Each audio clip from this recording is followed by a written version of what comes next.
मध्य प्रदेश में तीसरे चरण में 9 लोकसभा सीटों पर मतदान हो रहा है। प्रदेश के सभी मतदान केंद्रों पर सुबह से ही मतदाताओं की कतार देखी गई। भोपाल के रीजनल कॉलेज में बने मतदान केंद्र पर कतार में खड़े लोग अपनी बारी का इंतजार करते देखे गए। ग्रामीण और शहरी इलाकों में कई मतदान केंद्रों पर मतदान शुरू होने से पहले ही कतार भी देखी गई, जहां पहली बार वोट डालने पहुंचे मतदाता उत्साहित दिखे। बावजूद इसके इस बार मतदाताओं में पिछले लोकसभा चुनाव जैसा जोश नहीं दिख रहा है। जो लोग सुबह सुबह अपने मताधिकार का प्रयोग करने पहुंचे, उन्होंने लोगों से अधिक संख्या में मतदान करने की अपील की। There is the right, fundamental right है उनका, वो आना चाहिए, उनको उत्साह के साथ डालना चाहिए। जी।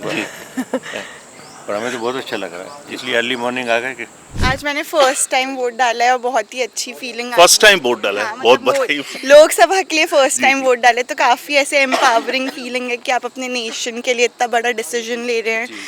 And as the youth of India it's very important for us to vote for our future, so I am just very excited and it was a very good day. मैं बहुत एक्साइटेड हूँ कि ये नीली बिंदी मेरी उंगली पर लग गई है। Feeling extremely proud. वो सभी लोग जो शायद इस वक्त मुझे देख रहे हैं, अगर आज के दिन आपकी उंगली पे बिंदी नहीं लगी तो आपको बहुत दुख होना चाहिए।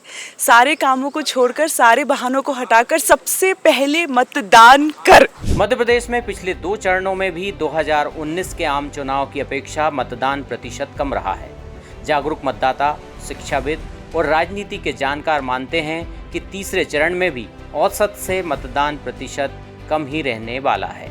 वे इसका कारण भी बताते हैं। देखिए, मत प्रतिशत कम होने का एक ही कारण है कि चुनौती नहीं है चुनाव में। इसके पहले बहुत चुनाव देखे हैं जहां दोनों प्रतिद्वंदी 80, 60, 40, 70, 30 रहते थे, लेकिन चुनाव मेरे को लगता है कि पूरे देश के अंदर ही वन साइडेड हो गया है, इसलिए मतदान का प्रतिशत कम हो रहा है। जैसा कि हमारे देश में चुनावी ट्रेंड रहा है, कम वोटिंग सत्ता पक्ष के फेवर में जाता है।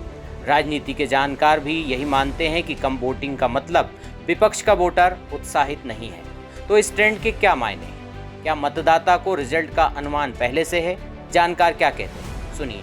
मेरे को लगता है इस बार का चुनाव इसलिए अलग है कि लोगों को परिणाम पता है कि क्या होने वाला है, इसलिए जो उत्साह होना चाहिए वो उत्साह नहीं। सब लोग मान के चल रहे हैं कि क्या होने वाला है चुनाव के अंदर। भोपाल लोकसभा सीट बीजेपी का गढ़ है। इस संसदीय क्षेत्र में इस बार 22 प्रत्याशी चुनावी रण में हैं, लेकिन मुख्य मुकाबला बीजेपी के आलोक शर्मा और कांग्रेस के अरुण श्रीवास्तव के बीच है।